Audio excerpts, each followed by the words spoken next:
jadi bengkak dan juga merah. Jika iritasi terjadi dalam jangka waktu yang panjang, maka akan menyebabkan terbentuknya akibat sumbatan ini, maka orang yang mengalami polip akan mengalami gangguan penciuman, hidung mengeluarkan berupa nasal spray yang berisi cairan steroid,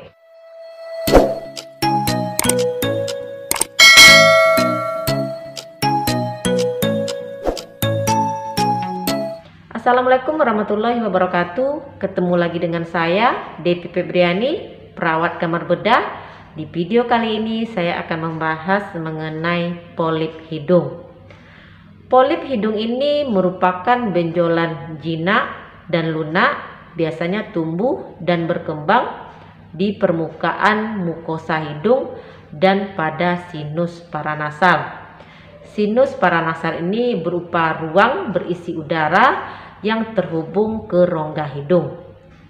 Mukosa yang terdapat dalam hidung ini berfungsi untuk membantu melindungi bagian dalam hidung dan sinus, dan juga berfungsi untuk melembabkan udara yang kita hirup. Ketika terjadinya infeksi atau terjadinya iritasi akibat alergi, maka mukosa hidung akan menjadi bengkak dan juga merah. Jika iritasi terjadi dalam jangka waktu yang panjang, maka akan menyebabkan terbentuknya polip di daerah hidung.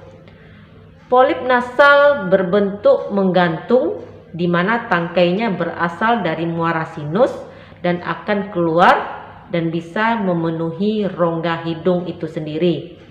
Banyak orang yang salah menilai mengenai polip ini. Kadang-kadang kita melihat di cermin ke dalam rongga hidung dan tampak ada benjolan di dalam hidung, lalu langsung berasumsi bahwa itu merupakan polip. Padahal kenyataannya bukanlah demikian.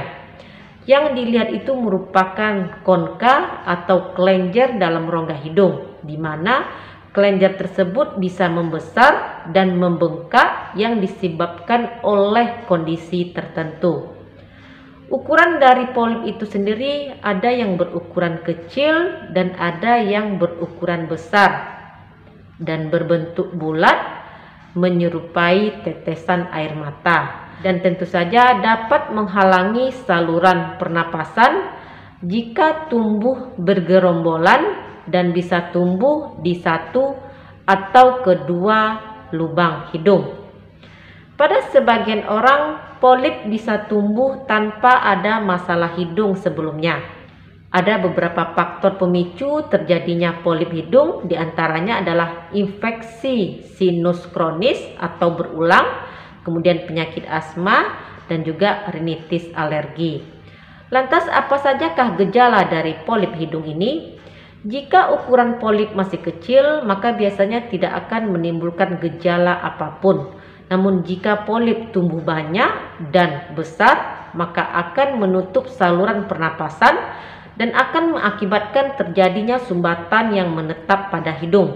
Akibat sumbatan ini, maka orang yang mengalami polip akan mengalami gangguan penciuman, hidung mengeluarkan ingus, postnasal drop yaitu mukus atau lendir berlebih yang masuk ke tenggorokan, kemudian bernapas melalui mulut karena hidung tentu saja terjadi sumbatan, kemudian mengalami sakit kepala, dan kadang ada keluhan mengorok, terjadinya gangguan indera perasa, dan mengalami gatal pada sekitar mata.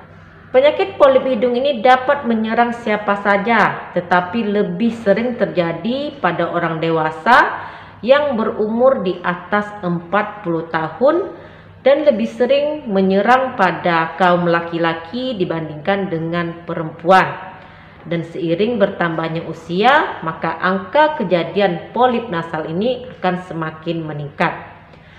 Diagnosa akan diterapkan oleh dokter spesialis THT dengan menanyakan gejala yang dirasakan dan tentu saja melakukan beberapa pemeriksaan langsung ke rongga hidung menggunakan sebuah alat yang dinamakan dengan endoskopi hidung. Alat endoskopi hidung ini untuk melihat kondisi polip. Kemudian akan dilakukan pemeriksaan penunjang lainnya berupa CT scan. Pemeriksaan CT scan ini untuk membantu mengetahui lokasi polip hidung tersebut dan juga untuk mengetahui kelainan lain yang terkait peradangan kronis. Lantas pengobatan seperti apa yang dilakukan oleh dokter untuk mengatasi polip hidung ini? Untuk mengatasi polip hidung ini biasanya dokter akan memberikan obat-obatan dan juga dengan melakukan tindakan operasi. Obat-obatan yang diberikan oleh dokter spesialis THT berupa nasal spray yang berisi cairan steroid untuk mengatasi proses inflamasi dan mengecilkan polip. Pengobatan ini diberikan untuk ukuran polip yang tidak besar, dan dokter juga akan memberikan obat-obatan oral steroid untuk diminum dan juga obat-obatan untuk mengatasi gejala yang dirasakan. Sementara untuk ukuran polip yang sangat besar, pemberian obat-obatan ini tidak akan mengatasi masalah.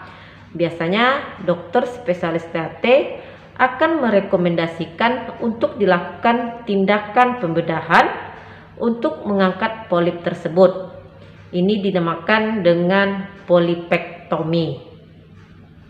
Silakan berkonsultasi dengan dokter spesialis THT untuk mendapatkan penanganan yang maksimal. Untuk operasinya itu sendiri dilakukan dengan pembiusan secara umum dan biasanya berlangsung sekitar 1 sampai 2 jam. Demikian sedikit informasi dari saya, semoga sedikit membantu. Terima kasih sudah menonton, jumpa lagi di video saya yang lain. Stay healthy, assalamualaikum.